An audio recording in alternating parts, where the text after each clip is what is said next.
ಗಿಡಕ್ಕೆ ಬೀಜ ಹಾಕಬೇಕು.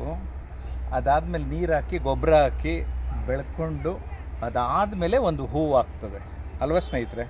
ನೀವು ಅಷ್ಟೇ, ಶಿಕ್ಷಣ ಅನ್ನುವಂಥದ್ದು ಆರಂಭಿಕ ಹಂತದಲ್ಲೇನೆ ನಿಮಗೂ ಸ್ವಲ್ಪ ನೀರು ಗೊಬ್ಬರ ಎಲ್ಲ ಬೇಕಾಗ್ತದೆ. ಹಾಗಾಗಿ ಒಂದು ವ್ಯಕ್ತಿತ್ವ ವಿಕಸನದ ತರಬೇತಿಯ ಮೂಲಕ ಪುಷ್ಟಿ ನೀಡುವ ಸಲುವಾಗಿ ನಾನು ಜಯಪ್ರಕಾಶ್ ನಾಗ್ತೇಳಿ, ಮೆಂಟರ್, ಆಥರ್, ಇನ್ಫ್ಲೂಯೆನ್ಸರ್ ಮತ್ತು ಟ್ರೈನರ್.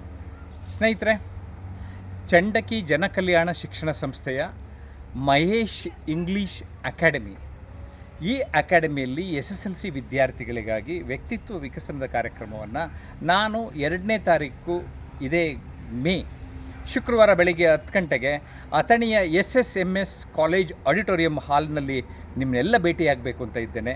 ದಯಮಾಡಿ ನೀವೆಲ್ಲರೂ ಬನ್ನಿ, ಪಾರ್ಟಿಸಿಪೇಟ್ ಮಾಡಿ, ನಿಮ್ಮ ಬದುಕನ್ನೇ ಬದಲಿಸುವ, ಯಾಕೆಂದರೆ ನಾನು ಪರಿವರ್ತನಾ ಮಾರ್ಗದರ್ಶಿ, 30 ವರ್ಷಗಳ ತರಬೇತಿ ಅನುಭವವನ್ನು 3 ತಾಸಿನಲ್ಲಿ ವಿವರಿಸ್ತಾ ಇದ್ದೇನೆ. ಬರ್ತೀರಲ್ವಾ? ನಮಸ್ಕಾರ.